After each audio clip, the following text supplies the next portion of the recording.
어린이 주일인데 사실 오늘 나눌 말씀은 어린이에 관한 메시지는 아닙니다. 미리 오늘 제가 이전에 설 줄 모르기 때문에 여러분 양해를 구합니다. 하지만 우리 지우가 기도하는 걸 보니까 너무 감동이 됐습니다. 우리 지우가 이제 중학생이 됐는데 사실은 아직은 어린이죠. 이 한 어린이가 단순히 한 아이가 아니라 예수님은 어떻게 보시냐면요, 한 족장으로 보십니다. 네. 그리고 바로 한 민족으로 보시고 예수님은 자기의 몸을 내어 주신 것입니다. 그래서 우리가 우리 자녀들을 양육할 때 내가 바라보는 시선에 갇혀있지 마시고 하나님이 아들을 내어주신 그 아들을 통해서 보시는 그 위대한 눈으로 우리의 자녀들을 바라봐야 됩니다. 내 자녀이기 전에 하나님의 자녀이고 또 우리의 바통을 입고 달려가야 될 하나님의 다음 세대이기 때문입니다. 네. 그렇게 해서 이 아이들이 이제 한 족장이 되고 민족이 될 것이기 때문에 인생의 나이테를 어떻게 잘 잡아줘야 될지가 얼마나 중요하겠습니까? 그래서 우리 아이들의 삶의 이 틀을, 이 나이테를 우리 동경연합장로교회가 하나님의 말씀으로 그리고 물맷돌로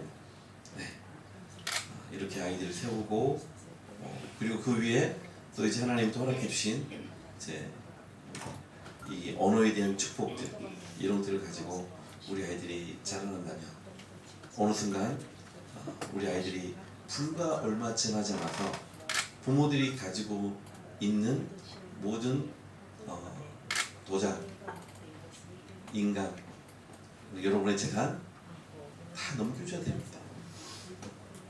이 아이들이 어린이에서 이것을 물려받았을 때 이걸 가지고 어떻게 하나님의 나라와 영광을 위해서 사용할 수 있을 것인가, 이것은 이 아이들이 어렸을 때 결정이 됩니다.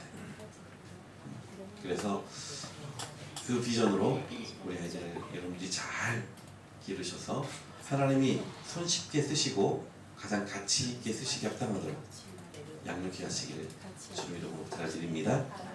이제 우리가 우리의 아이들을 볼 때, 자, 시윤이를 볼 때도 마찬가지, 지유를 볼 때도 마찬가지, 누구로 봐야 돼요? 한 족장, 한 민족으로 보시기 바랍니다. 그리고 축복해 주십시오. 오늘 본문 말씀을 통해서 저희들이 함께 은혜 받기를 원합니다. 제목을 같이 한번 읽어볼까요? 나는 제자인가 무리인가. 나는 제자인가 무리인가. 이걸 이렇게 해석하면 안 되겠죠? 내가 제자로 사는 것은 무리 됐어요. 네. 제자인가 아니면 나는 무리인가. 여러분 지금 한국 사회는 여러분 별로 관심이 없을 수도 있지만 우리 관심을 가져야 되는 나라이죠. 최근에 너무나도 많은 이슈들이 있지만 가슴 아프게 하는 하나의 이슈가 있습니다. 바로 버닝썬 사건에 대해서 여러분들이 정말 들어보셨을 것입니다. 한국 사회가 이 버닝썬 사건을 통해서 어떻게 이 사회가 어디로 가고 있는지 우리가 단면을 볼 수 있었습니다. 마약 중독에 빠져간 한국 사회. 조금만 기회가 되고 조금만 힘이 있고 조금만 돈이 있으면 프로포폴 그리고 변종 마약을 의지하고 살아가는 그런 나라가 되어가고 있다는 것입니다. 왜 이들이 그 성공과 그리고 지위와 그리고 때로는 권력과 이런 어드밴티지를 가지고 왜 마약을 손을 대고 그 벼랑 끝으로 달려가고 있을까요? 이거는 뭐 재벌 그리고 연예인들 이야기가 아니라 일반 평범한 소시민들 안에도 깊숙이 여러분 들어가 있습니다. 더 이상 한국은 마약 청정국이 아닙니다. 왜냐하면 너무 삶이 두렵기 때문입니다. 열심히 살지만 걱정할 게 너무 많은 일상의 삶 때문입니다. 그래서 그런 두려움과 걱정과 염려로부터 좀 잠시라도 피하고 싶은 겁니다. 쉽게 말해서 뉴리스만 있다면 그 파라다이스, 그 걱정이 없고 염려가 없고 근심이 없고 두려움이 없는 그런 세상을 잠깐이라도 맛을 보고 싶은 것입니다. 할 수만 있다면. 그래서 손을 떼기 시작하는 게 바로 프로포폴부터 해서 변종 마약들입니다. 여러분 이런 것들로 진정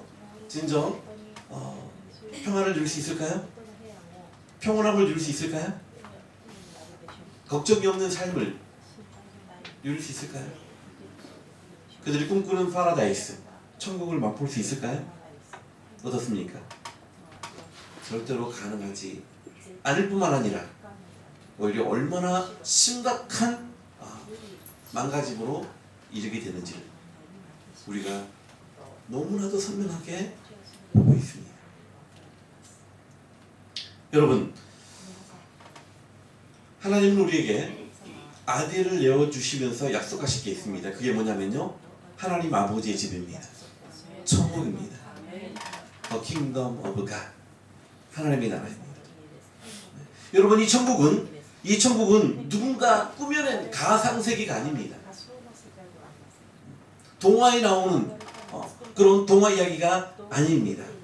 우리가 믿고 경배하는 예수님은 2000년 전에 이 땅에서 아주 선한 영향력을 미치다가 죽어버린 교주가 아닙니다.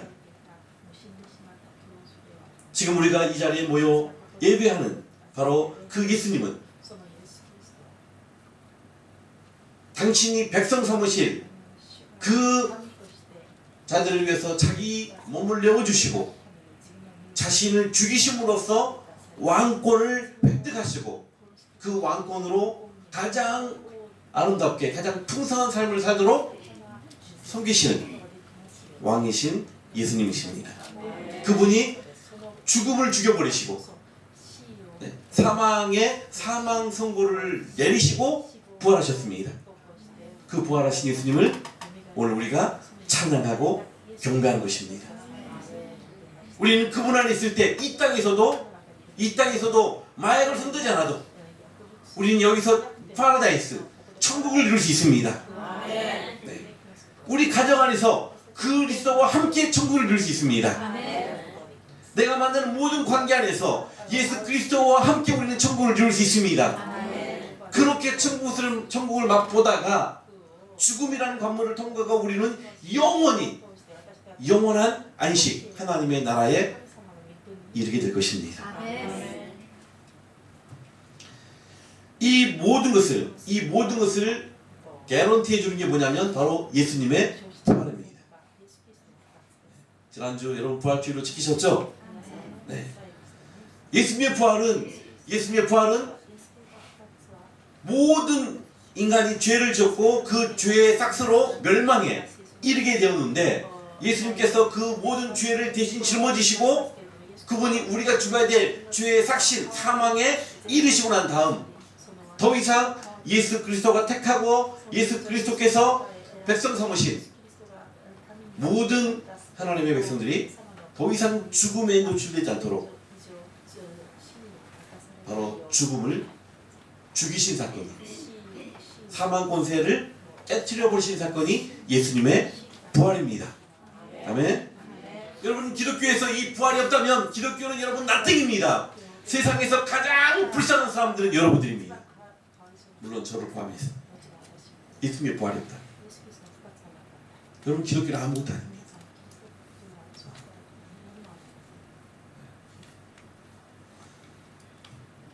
예수님의 그 부활 안에서 여러분 우리에게는 산 소망이 있습니다. 아멘. 그렇기 때문에 사실 오늘도 우리는 이 시간을 기억하고 그 창조주 하나님이 공적으로 부르신 이 자리를 감사함으로 찾아와 그 하나님이 우리에게 하신 그 놀라운 일들을 찬양하고 경배하고 있는 것입니다. 그러니까 여러분 이 순간이 여러분 기뻐야 돼요. 아멘입니까? 어떤 근심이 나를 사로잡고 있었든 지난 한 주간 누가 나를 괴롭혔든 생각하지 마시고 지금 그 전능자 하나님 나를 살리기 위해서 아들을 내어주신 그리고 나에게 영원한 생명을 주시고 하나님의 나라를 기업으로 주신 하나님 앞에서 여러분의 얼굴을 펴시고 마음을 활짝 여시기 바랍니다. 그래야지 우리가 하나님이 우리에게 주고 싶으신 은혜를 풍성히 누릴 수 있지 않겠습니까? 여러분 세상 사람들이 부르는 노래가 있습니다. 그렇죠? 세상 사람들이 세상에서 부르는 노래가 있는데 그 노래 뭐 많이 있죠? 많이 부르는데 각자가 좋아하는 노래를 뭐라고 말합니까? 그래서 뭐 노래 하나씩 부를 때 너의 몇 번 불러보라고요?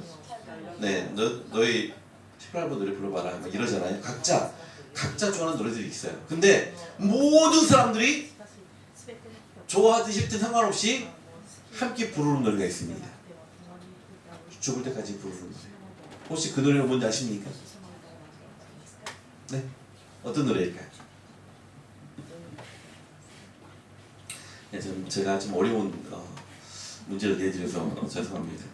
자, 모든 사람들이 자기의 기호와 상관없이 죽기 전까지 부르는 노래가 있습니다. 그 노래는 뭐냐면요, 죽겠네.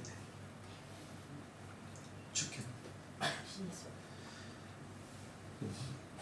감 잡히셨습니까? 배고파 죽겠네. 짜증나 죽겠네. 속이 상해 죽겠네. 부터 시작하죠. 네. 화가 나 죽겠네. 성질나 죽겠네. 추워서 죽겠네. 조금 더우면 더워서 죽겠네. 졸려 죽겠네. 네. 배불러 죽겠네. 배고파 죽겠네. 아침에 일어날 때 피곤해 죽겠네로 시작해가지고 하루 종일 죽겠네 하다가 마지막 침대에 들어갈 때 피곤해 죽겠네로 침대에 들어가고 그리고 다시 아침에 일어나면 또 피곤해 죽겠네로 시작하고 네. 그러다가 마지막에 죽겠네 노래 부르다가 마지막에 정말 죽네? 억울해 죽겠네. 그러고 끝나. 여러분 세상 노래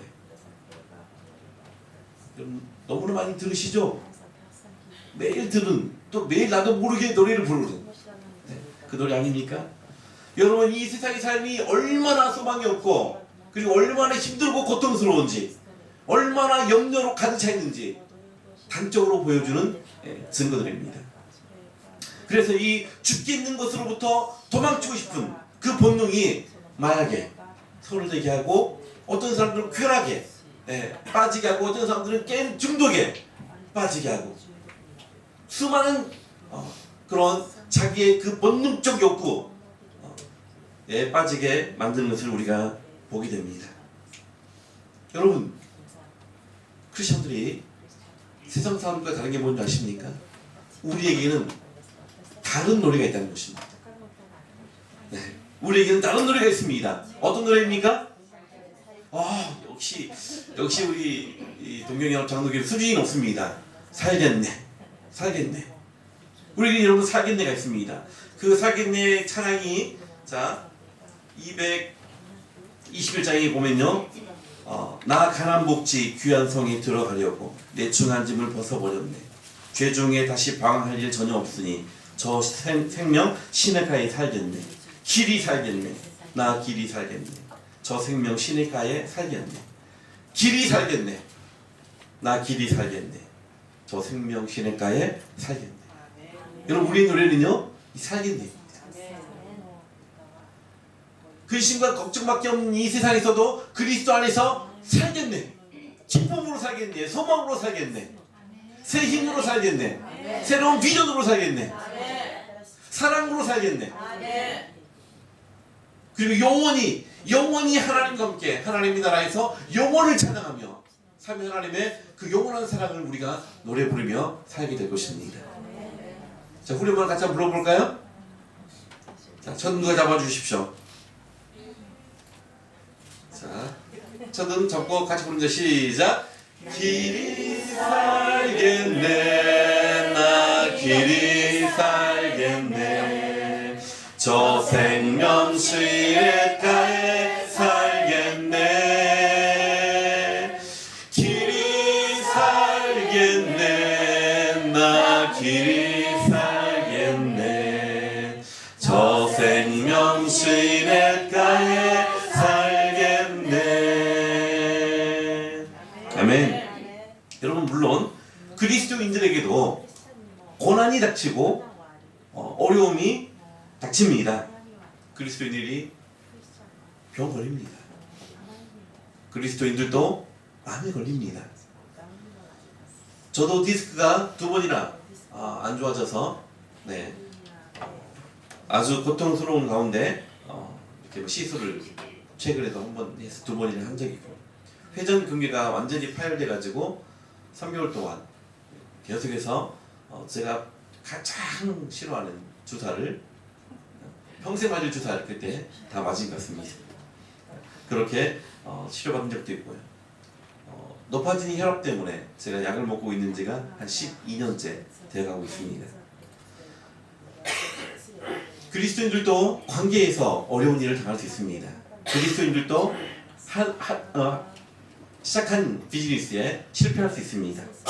하지만 그런 상황에 접했을 때 세상 사람들과 다른 게 있다면 그게 뭐냐면 노래가 다른 것입니다. 그럼에도 불구하고 우리에게 노래는 죽겠네가 아니라 살겠네. 아멘입니까? 왜냐하면 우리는 절대 생명을 가지고 있기 때문입니다. 영원한 생명을 가지고 있기 때문에 살겠네. 그리고 그 어떤 일들도 다 지나가게 될 것을 알기 때문입니다. 한 뼘 인생이라고 성경이 가르치지 않습니까? 육신으로 사는 인생을 한 뼘 인생이냐, 안개와 같다, 한 번 뱉은 호흡과 같다, 다 사라지게 될 것이라는 사실입니다. 그렇기 때문에 우리는 영생을 가진, 절대 생명을 가진 이로서 우리가 살겠는 노래를 부를 수 있게 된 것입니다. 그래서 우리가 아무리 피곤하고 힘든 하루를 보냈을지라도 침대에 잠들 때 우리는 죽겠네로 잠드는 게 아니라, 피곤해 죽겠네로 잠드는 게 아니라 완전 100% 방전하고 침대에 누울 때 우리는 감사로 잠들 수 있습니다. 오늘 하루도 하나님이 주신 힘으로 살게 하심을 감사합니다.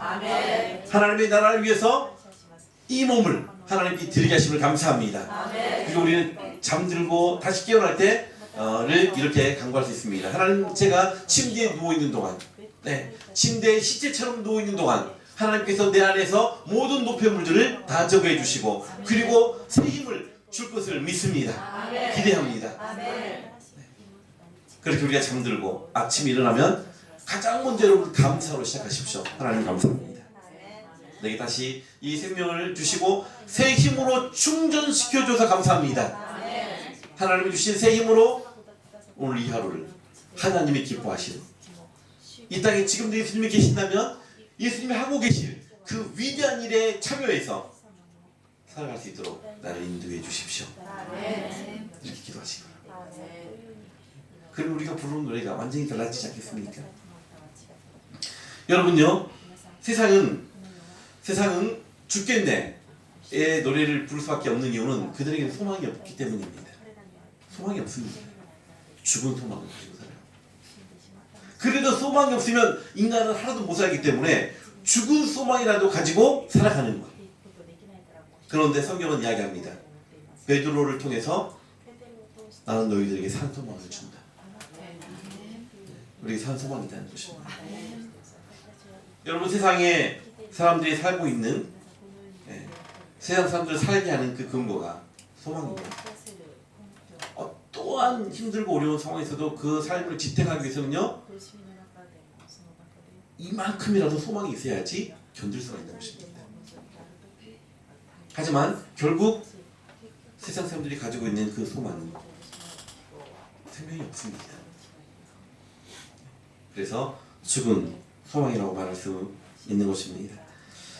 끝이 멸망일 수밖에 없는 소망은 여러분 죽은 소망입니다. 그 소망은 아무리 많이 가지고 그 소망을 아무리 가득 채워 산다 할지라도 결국은 죽겠네의 노래로부터 도망칠 수 없다는 사실 우리 모두가 알아야 할 것입니다. 그래서 이 산소망 그리스도 안에 있는 절대 생명을 유산으로 갖지 않은 채 세상을 살아가면서 붙잡고 사는 이 죽은 소망 안에서 우리의 세상에서의 비즈니스 성공 나땡입니다. 그 죽은 소망 안에서 웰빙 건강하게 사는 것 여러분 그거 아무 의미 없습니다. 그냥 조금 더 오래 살고 조금 더 밥을 더 많이 먹고 조금 더 기름진 거 더 많이 싸고 그거 왜 무슨 의미가 있겠습니까? 제가 제자도에 관한 본문을 읽어놓고 왜 계속해서 목사님이 산소망 이야기만 하고 계시지? 부활 이야기만 하고 계시지? 제자도의 삶의 동력이 그 삶을 가능케 하는 유일한 그 기반이 바로 이 산소망이기 때문입니다. 이게 없으면 아무리 내가 의지를 결단하고 내가 내 나름으로 도전할지라도 제자도의 삶은 불가능합니다. 그래서 여러분들에게 지금 이야기를 하고 있는 것입니다. 여러분들에게 사진을 좀 하나 보여드릴 거예요. 영화에 나오는 한 장면인데요.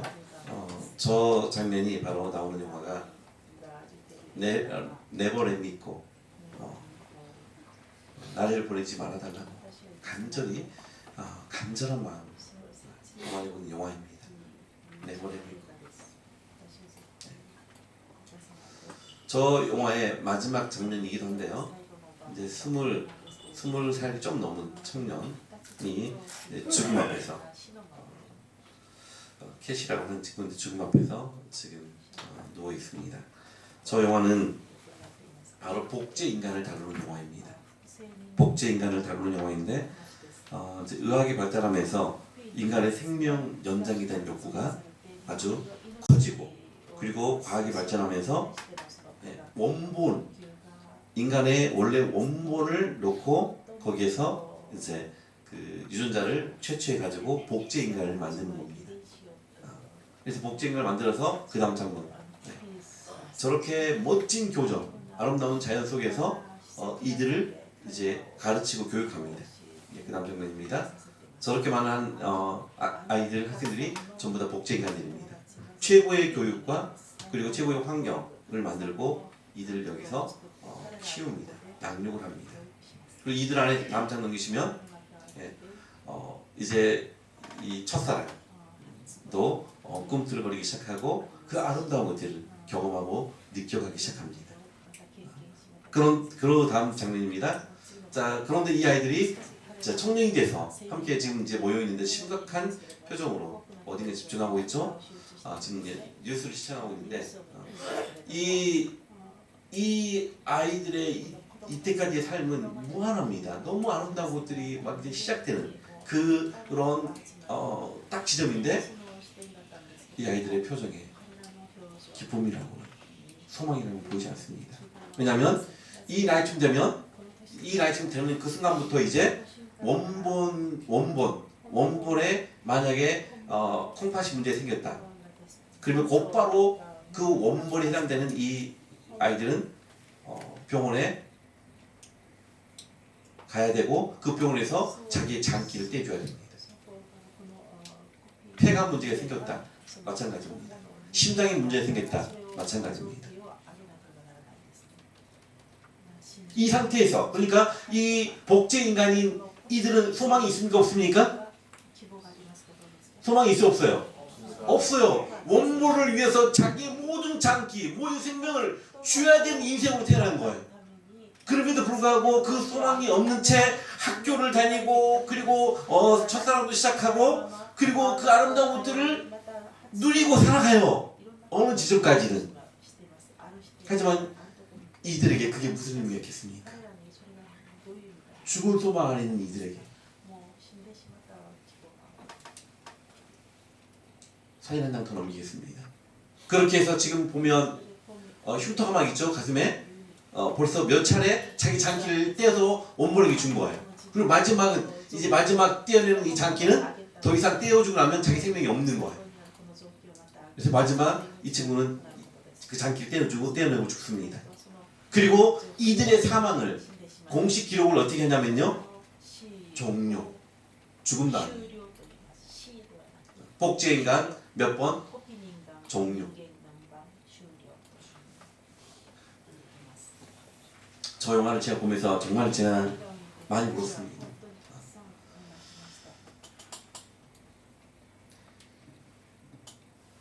사랑하는 하나님 가족 여러분,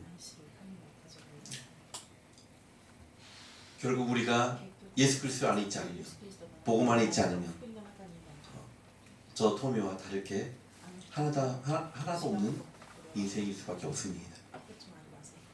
영원한 생명 없이 우리 이 세상에서 조금 잘 먹고, 조금 자녀들 교육도 많이 시키고, 조금 더 좋은 직장에 보내고, 그리고 조금 더 편안한 집에 살고 한들 그러다가 이 세상의 삶을 종료하고 영원한 인물로 가게 된다면, 여러분 이 세상에서의 그 삶이 무슨 의미가 있겠습니까? 무슨 가치가 있겠습니까?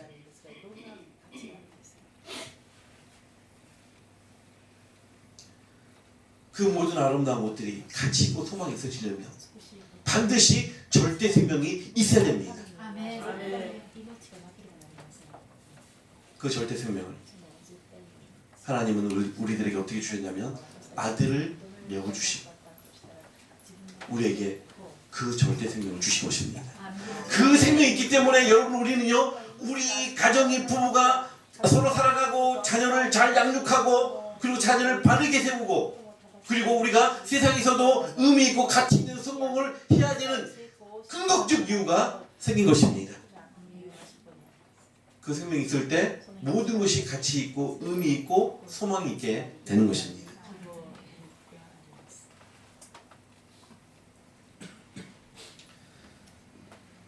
그러기에 여러분, 오늘 우리가 이 산소망을 가지고 잠시 이 세상을 살아간다는 것이 얼마나 큰 축복인지를 잊지 않기를 간절히 소망해 봅니다.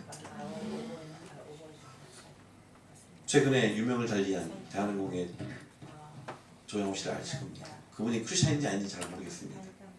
그 엄청난 재산과 권력과 그렇죠, 세상에서의 부를 누렸습니다.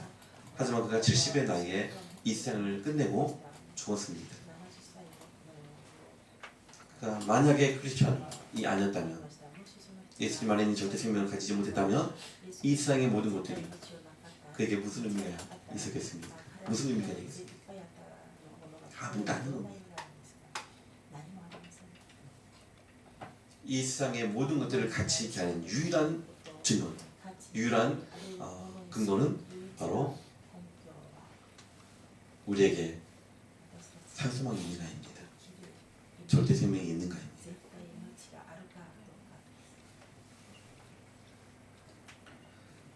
이렇게 죽은 소망 가운데 살아가고 있던 우리들에게 하나님의 은혜를 베푸시고 하나님의 아들 안에 있는 절대 생명을 우리에게 허락해 주셨습니다.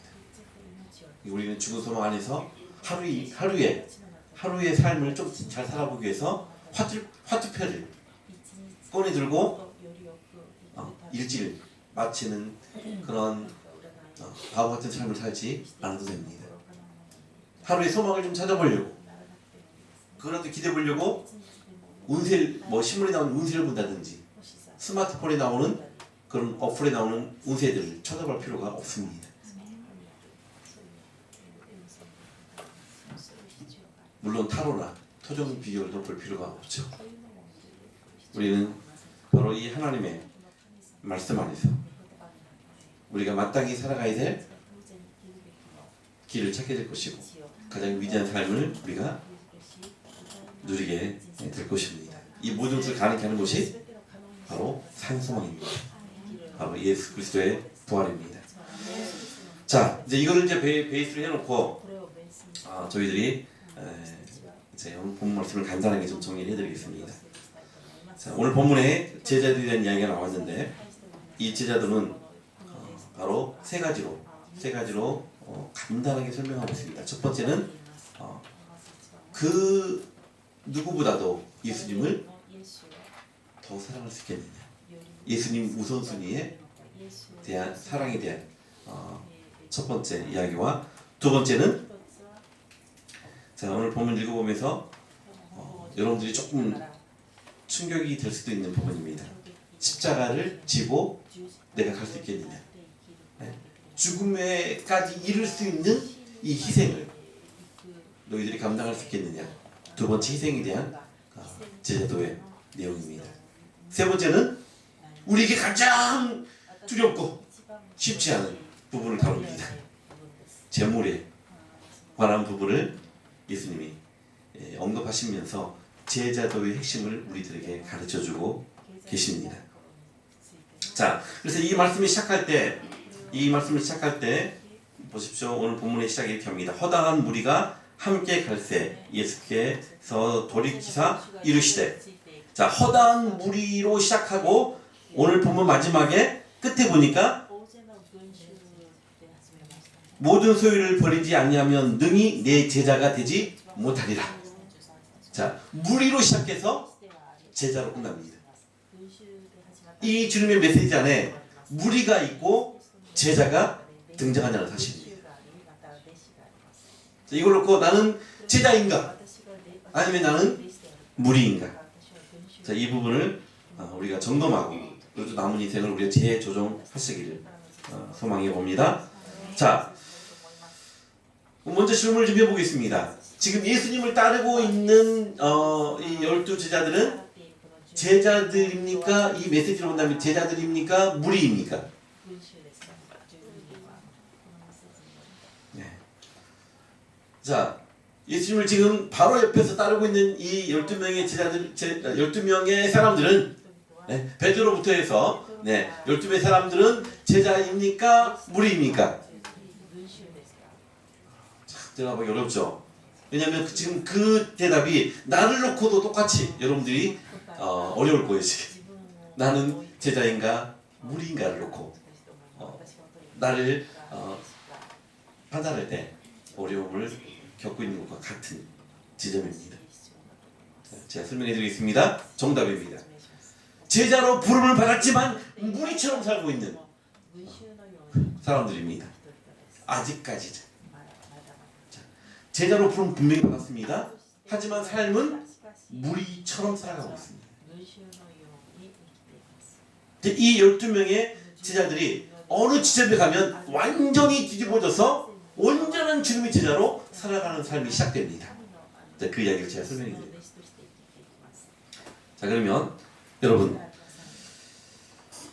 그 변혁이 일어난 지점이 어디인지를 성경은 분명하게 기록해 놓고 있는데 사도행전 1장 3절입니다. 다 같이 보겠습니다. 사도행전 1장 3절.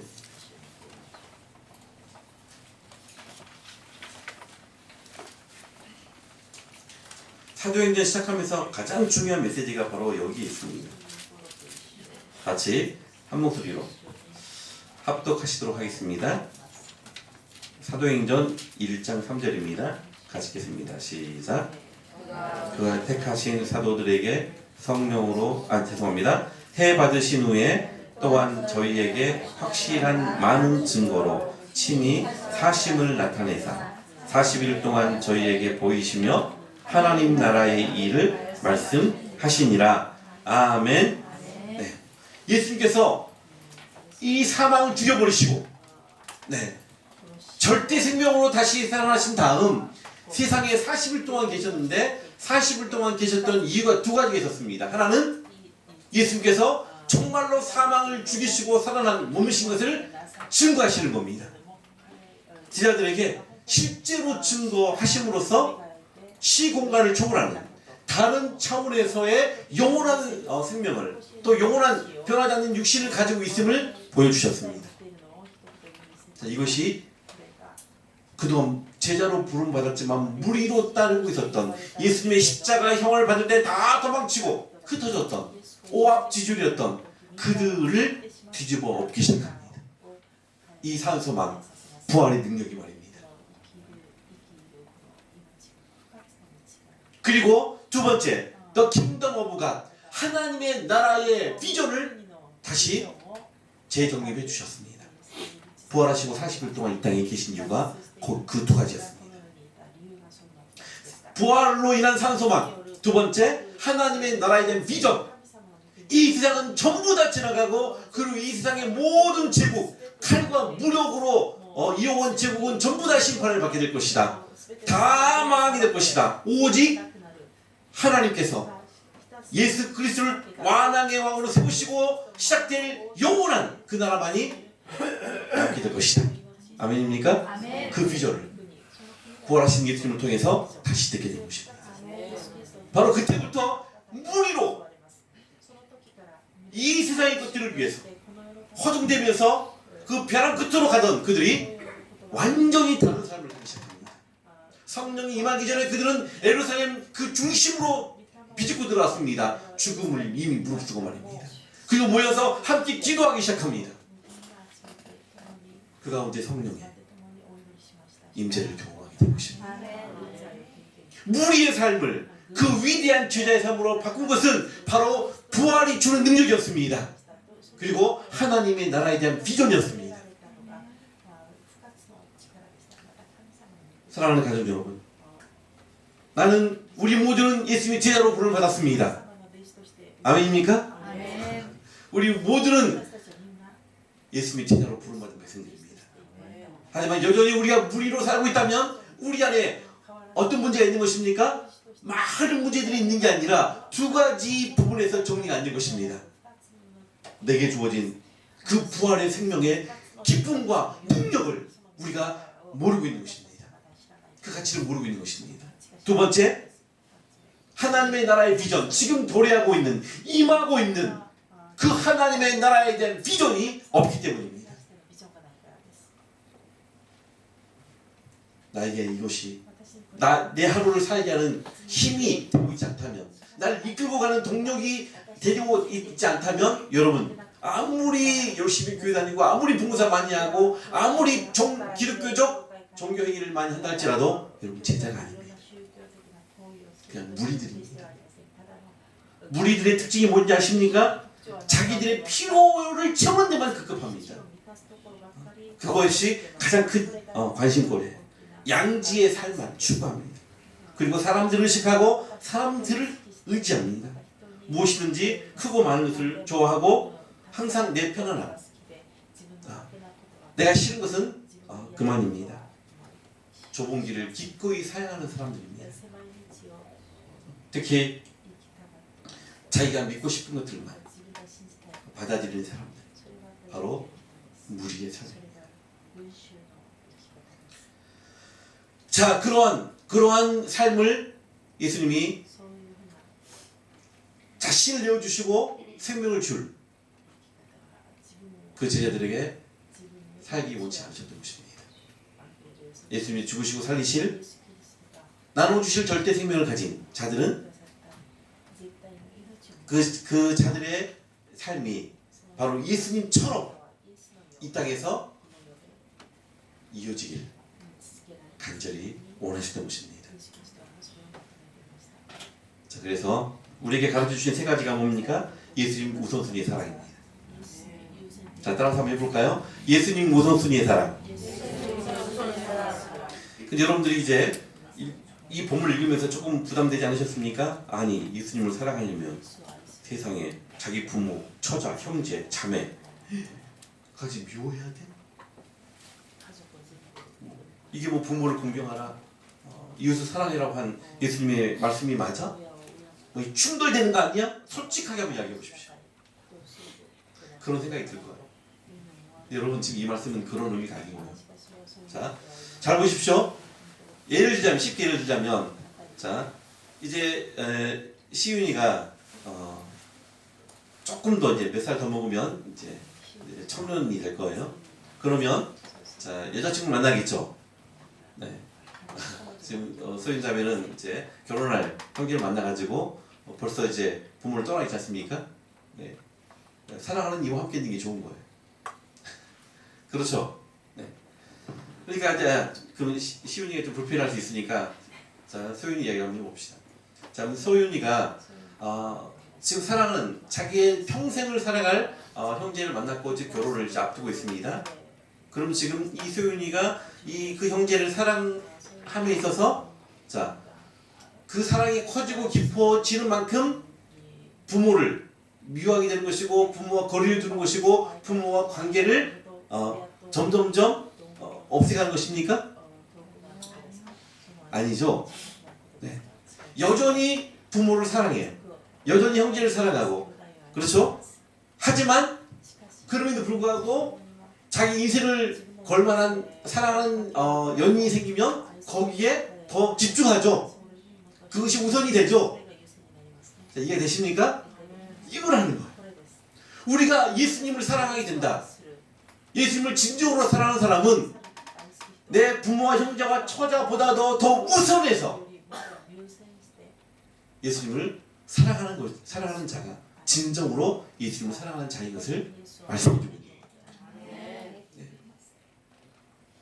그래서 그 예수님을 우리가 사랑하고 예수님과 온전한 관계가 회복이 되면 그 관계 안에서 그분은 우리를 지으시고 만드시고 우리에게 가장 위대한 삶을 가르쳐 주신 분이기 때문에 그 예수님과 사랑의 관계 안에 친밀한 교제 안에서 더 부모를 사랑하고 더 형제를 사랑하고 이웃을 더 아름답게 섬기는 삶을 채우게 되고 그것을 강물처럼 흘려보낼 수 있게 되더라 그 말입니다.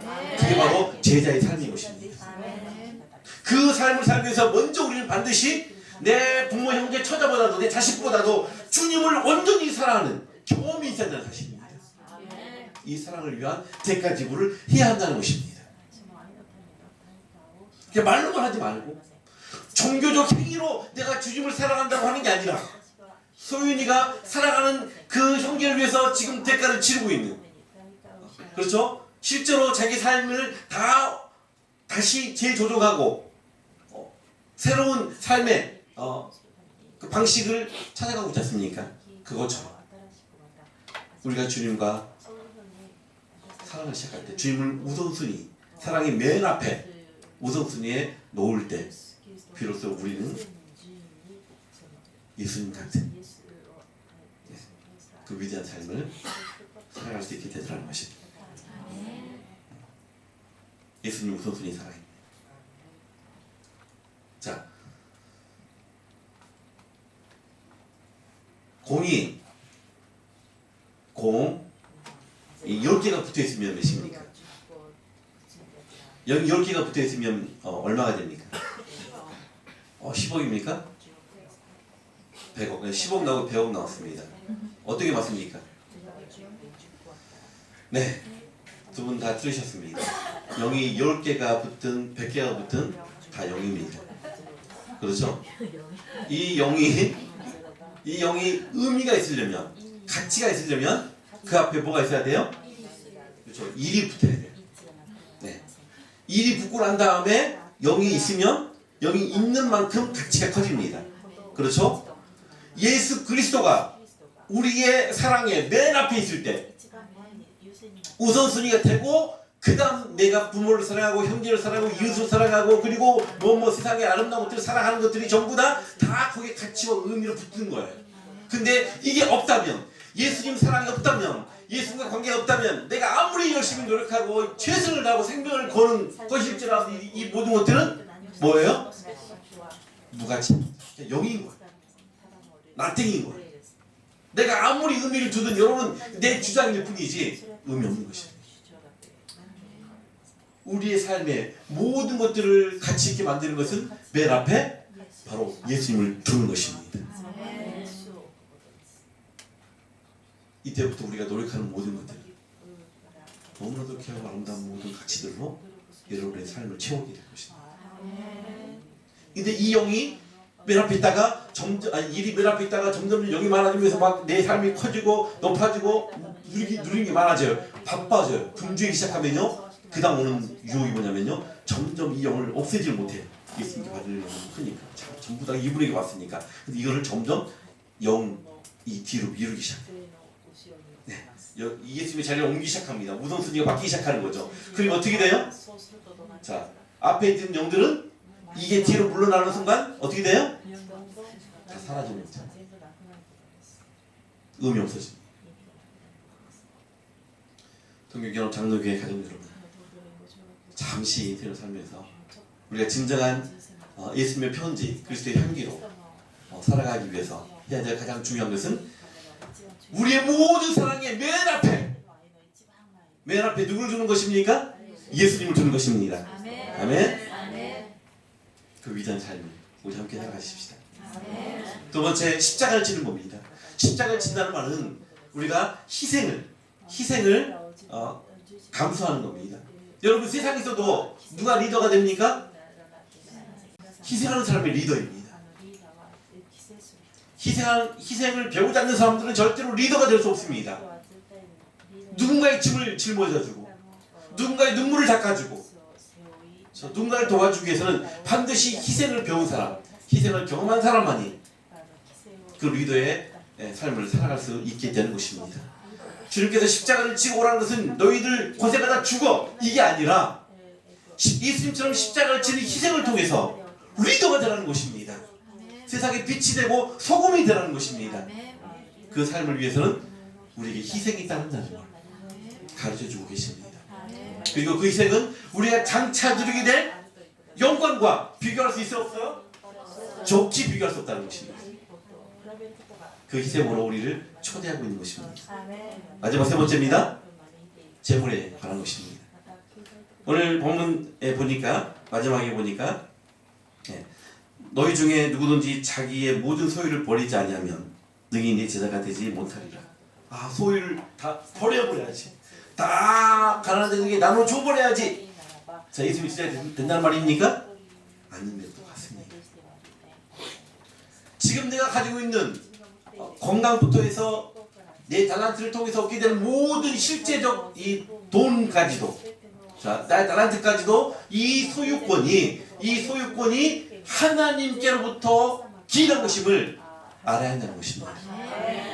네. 그래서 기꺼이 그 하나님이 주신 것이고 하나님이 맡겨주신 것을 알고 그분이 기뻐하신 일에 사용하는 것, 이것이 바로 종과 도둑이 없는 하늘나라의 보화를 쌓는 삶이다. 그러니까 하나님은 여러분의 소유를 어디다 버리라고요?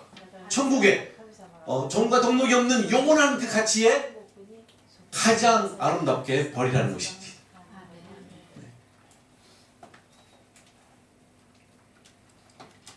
예수님 그 당시 문화적 상황들 이런 걸 통해서 비유로 여러 가지 문법들로 이 진리의 말씀들을 가르쳐 주셨습니다. 자, 말씀을 마치겠습니다. 자, 그렇다면 예수님 우선순위의 사랑, 예수님을 맨 앞에 두는 사랑, 두 번째 십자가를 지는 죽음까지 이르는 희생이다 할지라도 그 희생을 감내하는 삶, 세 번째 나의 모든 재물, 나의 건강, 내 자식들까지, 그리고 나의 모든 달란트로 가지고 있는 소유까지 바로 하나님의 소유인 것을 인정하는 것. 여러분, 이 세 가지가 제자도인데 이게 맨정신으로 되겠습니까? 여러분 어떻습니까? 아무리 종교심이 좋다고 맨정신으로 되겠습니까? 아닙니다. 절대로 인간편에서 불가능한 제자도입니다. 근데 이거를 가능케 한 게 뭐냐면 바로 예수님이 제자들이 우리들에게 아주 실제 모델이 되어줬죠. 무리로 도무지 이 사람을 살 수 없었던 무리들이었지만, 무리처럼 살았지만 이들이 이 세 가지 삶을 실제로 살아가기 시작합니다. 사도행전에서부터. 그렇죠? 사도행전 1장 4절에서부터 그 오합지졸이었고 비겁적이었던 그들이 더 이상 세상의 모든 권력 앞에 두려워하지 않습니다. 예수님의 이름을 위해서 자기 생명을 내어놓습니다. 예수가 그리스도인 것을 증거하는데 자기의 목숨을 아끼지 않습니다.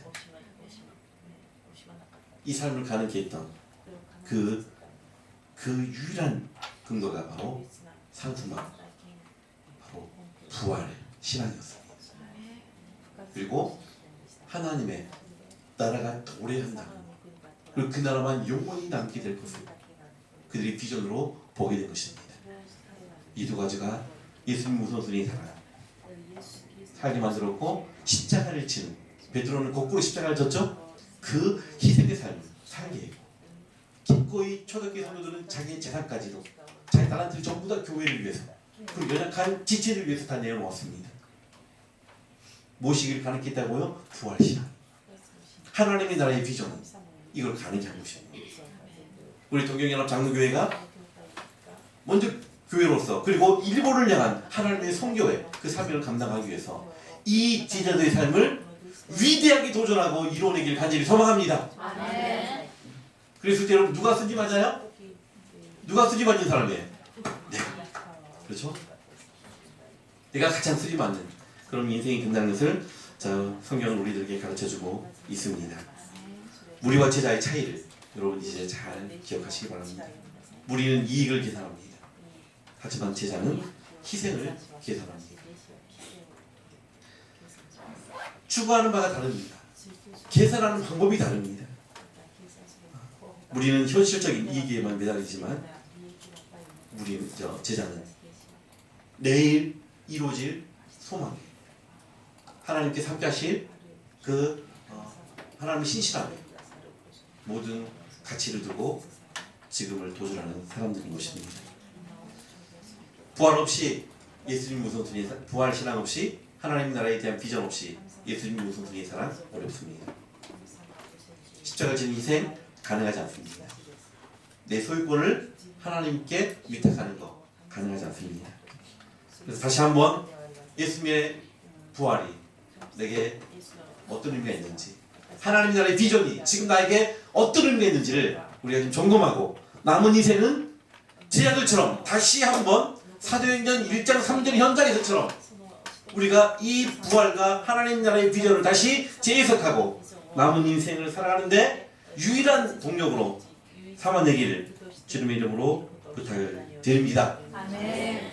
자, 그렇게 했을 때 우리 제자의 삶은 어디에 초점이 맞춰지냐면 딱 한 가지입니다. 예수님이 이 땅에 살면서 하셨던 일, 영혼 구원하여 제자 삼는 것입니다. 아멘입니까? 이 예수님의 삶이 모든 포커스는 딱 한 가지입니다. 영혼을 구원하는 것입니다.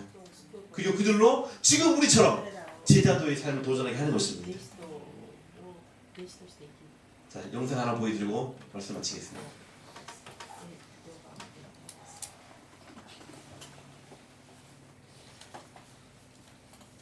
줄리아 로버츠하고 니콜 키드먼이 나오는 영화인데요. Secret in Their Eyes. 네.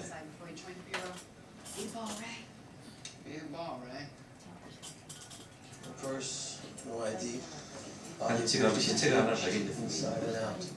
그거를 조사하기 위해서 지금 줄리아 로버츠하고 그 팀들이 나와 있습니다.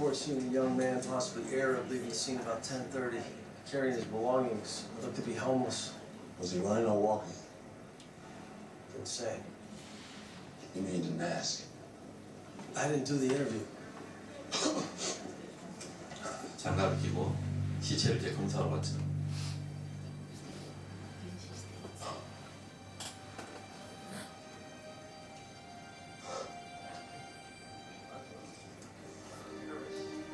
Wouldn't want to stereotype anybody, would you? Of course not.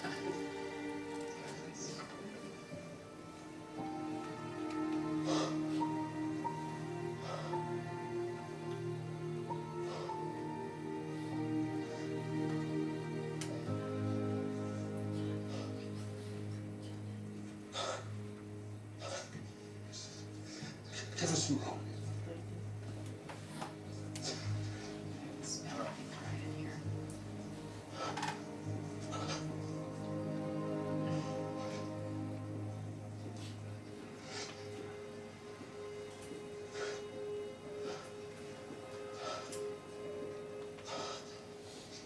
It's got a theory.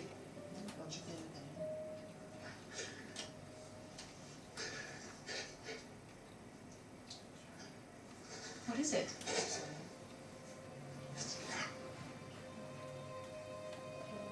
What?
제가 이 영상을 보여드린 이유는요. 여러분, 저 줄리아 로버츠가요. 그냥 이제 살인 사건 소식을 듣고 이제 수사로 온 거죠. 죽은 시체를 검사하러 온 겁니다. 사건을 해결하기 위해서.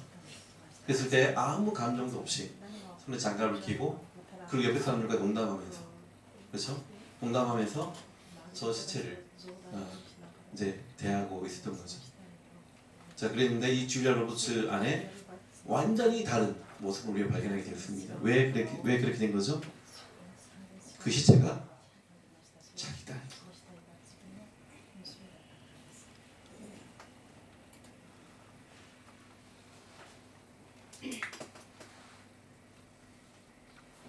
어떻게 저 순간의 그 비통함을 표현할 수 있겠습니까? 시체를 조심스럽게 위력적으로 검사하기 위해서 끼었던 장갑까지 다 벗어버리며 통곡하고 있는 줄리아 로버츠를 보게 됩니다. 딸의 죽음 앞에서. 여러분, 제자들의 삶은요, 바로 여기서부터 바뀌는 것입니다.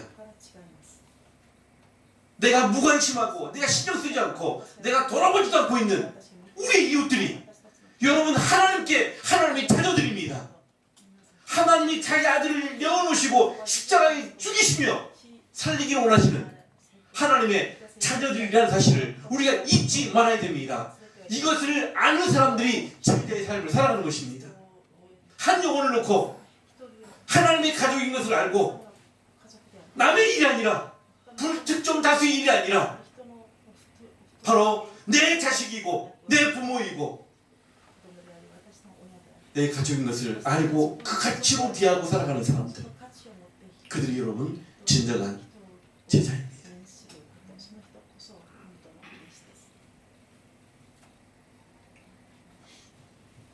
우리 일상의 삶에 당장에 아직도 예수를 영접하지 않고 있는 여러분의 부모들이 있습니까? 형제들이 있습니까? 여러분이 사랑하는 친구들이 있습니까? 그들은 하나님이 오랫동안 아들을 내어주신 통증을 가지고 기다려 영혼들인 것을 여러분 잊지 마시기 바랍니다. 이것부터 내 안에서 각성되기 시작할 때 우리는 비로소 작은 예수로 우리의 삶을 살아가며 그리스도의 향기가 되고 편지가 되면 제자의 삶을 살게 될 것입니다. 우리 동영연합 장로교회 모든 성도들이 그 아름답고 그 풍성한 삶을 살아가기를 주님으로 축복합니다. 기도하시겠습니다.